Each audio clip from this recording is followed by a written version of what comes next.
Harry voit un nouveau souvenir avec Dumbledore, cette fois lors d'une soirée de Slughorn avec son club, dont Tom Jedusor en faisait partie à l'époque. À la fin de la soirée, Jedusor pose des questions à Slughorn à propos d'une forme de magie qu'il a lue à la bibliothèque. Il dit de quoi il s'agit, mais tout ce qu'on entend c'est un son inaudible, sauf à l'oreille de Slughorn qui est hors de lui et le chasse de son club. Dumbledore explique ensuite que ce souvenir a été trafiqué, Slughorn ayant trop honte de ce qui s'est réellement passé qu'il a préféré le cacher au mieux qu'il pouvait.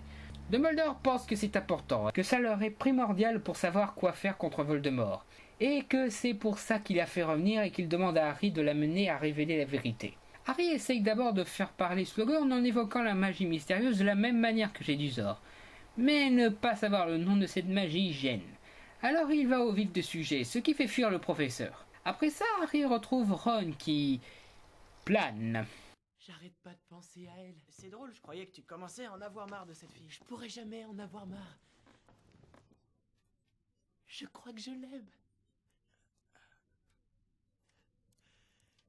Oh, génial. Tu crois qu'elle sait que j'existe? Eh ben, j'espère bien, ça fait 3 mois qu'elle te bécote. Qu'est-ce que... Mais de qui tu parles? Et toi, de qui tu parles? De Romilda, bien sûr. Romilda Vane. D'accord, vachement drôle. Ah, mais qu'est-ce qui te prend? C'est pas une blague. Je suis amoureux d'elle. Bon, très bien, tu es amoureux d'elle. Tu lui as déjà parlé? Non. Tu peux me la présenter? Cette fille est celle qu'Hermione avait évoquée plus tôt, celle qui voulait faire prendre à Harry du filtre d'amour pour sortir avec lui. Elle a laissé une boîte de chocolat qui en est imprégnée, que Ron s'est permis de manger le mettant dans cet état. Harry l'emmène chez Slughorn pour le guérir. Vous aurez cru capable de préparer un remède en 2 temps, 3 mouvements. J'ai pensé qu'il valait mieux un homme d'expérience. Hello, chérie. Tu bois un verre? Ah, je comprends, oui. Slughorn lui fait boire du contre-filtre qui agit rapidement. Ils en profitent pour déboucher une bouteille de vin et le boire. Mais Ron, qui en a bu le premier, s'écroule avant qu'Harry ou Slughorn en boivent aussi. Le vin a été empoisonné. Heureusement, Harry sort un baisoir pour le guérir vite fait. Sûrement dû à ce qu'il a lu dans le livre du prince de Sang-Mêlé.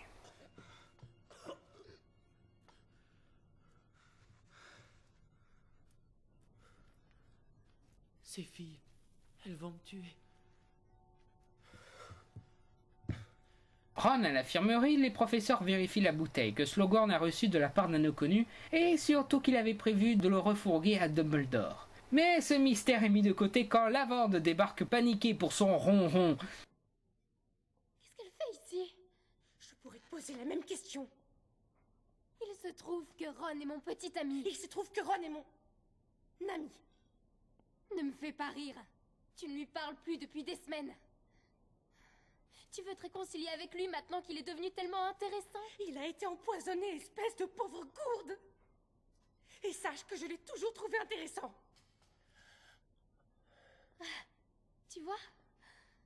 Il sent ma présence. Ne t'inquiète pas, Ronron. Je suis là. Je suis là.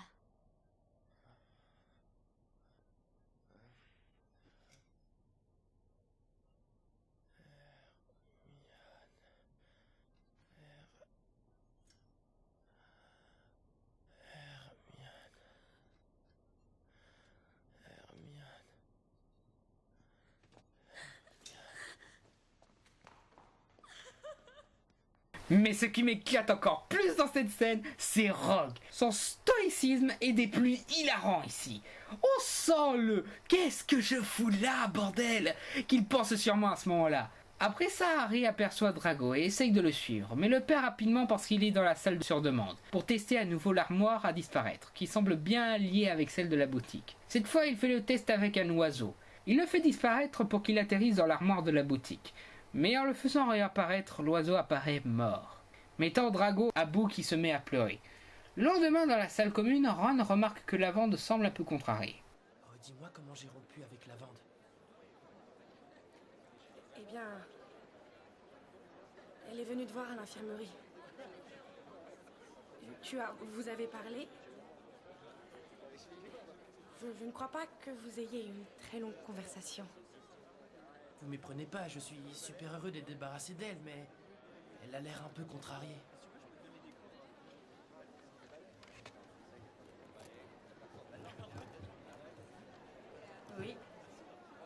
moins qu'on puisse dire. Tu dis que tu ne te souviens de rien de ce soir-là? Rien. Rien du tout.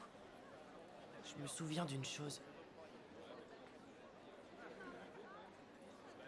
Mais ça se peut pas. J'étais complètement à l'ouest, hein. Oui. À l'ouest.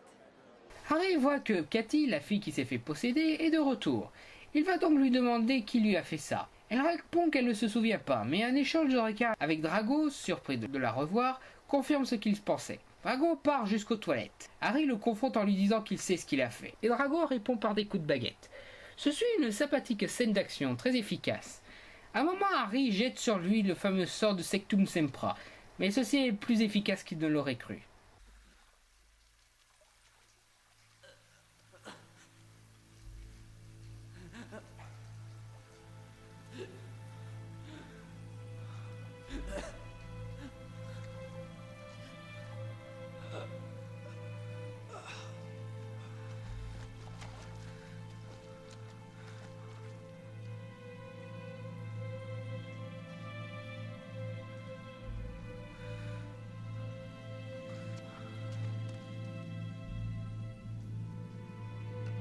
Vulnera samento.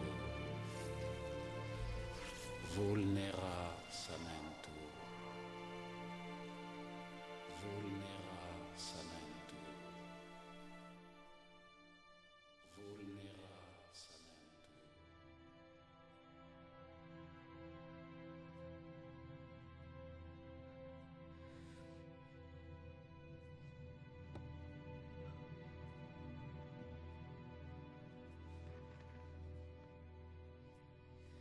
Il faut t'en débarrasser. Aujourd'hui. Ginny emmène Harry dans la salle sur demande pour y cacher le livre du prince de Sang-Mêlé, dans un endroit où personne, pas même Harry, ne pourra le retrouver. Ginny en profite pour embrasser Harry pour la première fois. Après ça, Harry croise Slughorn et réalise qu'il a ce qu'il faut pour le faire parler. La chance liquide. Il en prend et la réaction est assez amusante. Alors? Comment tu te sens? Excellent. Vraiment excellent. N'oublie pas. En général, Slughorn Jinto, il se promène et ensuite il retourne dans son bureau. Très bien. Je vais aller chez Hagrid. Mais qu'est-ce que... Non, Harry, tu dois aller parler à Slughorn. On a un plan. Je sais, mais j'ai l'intuition que je dois rendre visite à Hagrid. Je sens que c'est l'endroit où il faut être ce soir. Vous comprenez? Non. Faites-moi confiance, je sais ce que je fais, ou Félix le sait. Salut! En allant chez Hagrid, il tombe sur Slughorn qui voulait piquer quelques plantes pour des expériences. Enfin, surtout pour les vendre.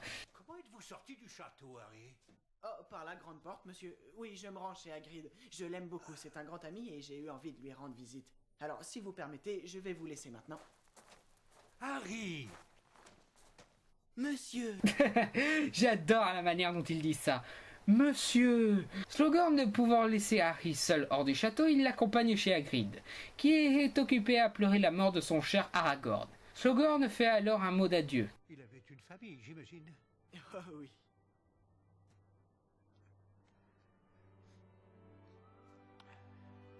Adieu, Aragog. Ouais. Adieu, Aragog. C'était quelqu'un de très vivant et maintenant il est mort. Allez, on se casse. Harry et Slughorn passent ensuite la soirée avec Hagrid. Bouteille à table, bien sûr. Je l'ai eu sous forme d'œuf, vous savez. Il était minuscule quand il est sorti. Pas plus gros qu'un Pékinois. Un Pékinois, oui, monsieur. C'est touchant.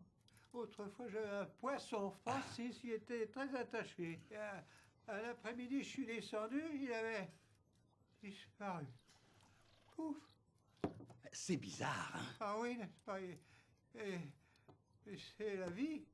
Je suppose, on suit sa route et soudain... Pouf. Pouf. Pouf. J'adore Lucky Harry. Il atteint le niveau de bizarromètre de Luna. Maintenant que c'est dit, Hagrid dans les vapes à cause de l'alcool, Slughorn explique que ce poisson lui a été offerte par la mère d'Harry, accompagnée d'une magie à base de fleurs et de poésie. Le jour de la disparition du poisson coïncide avec le jour de sa mort. Harry lui parle ensuite du secret de sa cicatrice et du sacrifice de sa mère. Vous savez pourquoi j'ai survécu, monsieur? La nuit où j'ai eu ça. Parce qu'elle était là. Parce qu'elle a donné sa vie pour me sauver. Parce qu'elle a refusé de s'écarter. Parce que son amour était plus fort que Voldemort. Pas ce nom, s'il vous plaît. Je n'ai pas peur de ce nom, professeur. Je vais vous dire quelque chose. Quelque chose que les autres n'ont fait que deviner. C'est vrai. Je suis l'élu. Moi seul peux le détruire. Mais pour y arriver, j'ai besoin de savoir ce que Tom Jedusor vous a demandé il y a des années dans votre bureau et ce que vous lui avez dit. Soyez courageux, professeur. Soyez courageux comme ma mère. Sinon, vous ne lui faites pas honneur. Sinon, elle est morte pour rien. Sinon, le bocal restera vide à jamais.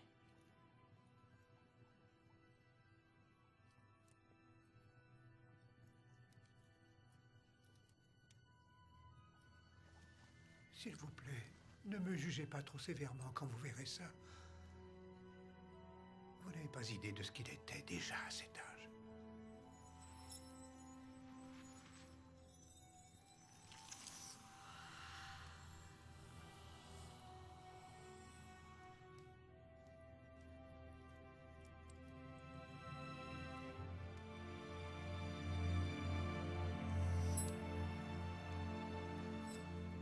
Dumbledore et Harry se pressent de voir le souvenir.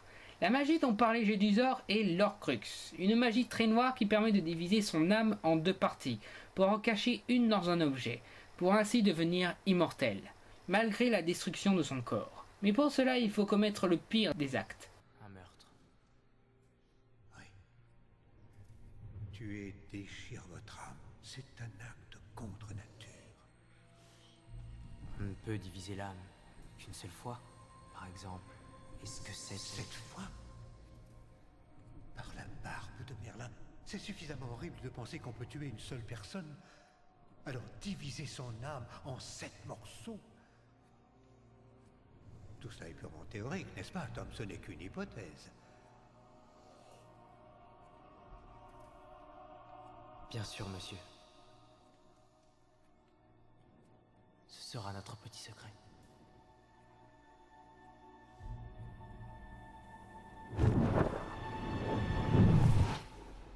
Tout devient clair pour Dumbledore. Voldemort a fait ce qu'il a suggéré. Il a créé 6 Horcruxes. Ces Horcruxes sont des objets divers, parmi lesquels la bague que Dumbledore étudiait au début et le journal de Tom Jedusor. La bague était celle de la mère de Voldemort. Sa destruction a d'ailleurs provoqué ce que Dumbledore a à la main. Reste donc 4 Horcruxes à détruire pour vaincre Voldemort. Heureusement, ce genre de magie laisse des traces, et Dumbledore en a trouvé un autre, qui demande de l'aide à Harry pour le détruire. Le lendemain, à la tour d'observatoire, Rogue et Dumbledore se disputent à propos de quelque chose que Rogue ne veut plus faire. Dumbledore refuse de négocier, alors Rogue part. Harry va voir Dumbledore pour cette chasse à l'Horcrux. Tu sais, par moments, j'oublie combien tu as grandi. Par moments, je vois encore le petit garçon dans le placard. Pardonne ma sensiblerie. Je suis un vieil homme. À mes yeux, vous êtes resté le même. Tout comme ta mère, tu as beaucoup de cœur. Une qualité que les gens sous-estiment trop souvent, je le crains.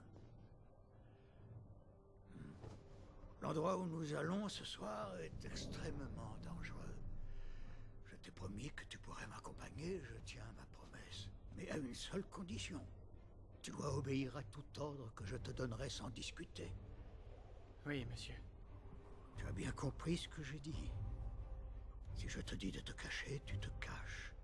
Si je te dis de fuir, tu fuis. Si je te dis de m'abandonner à mon sort et de te sauver, tu dois le faire.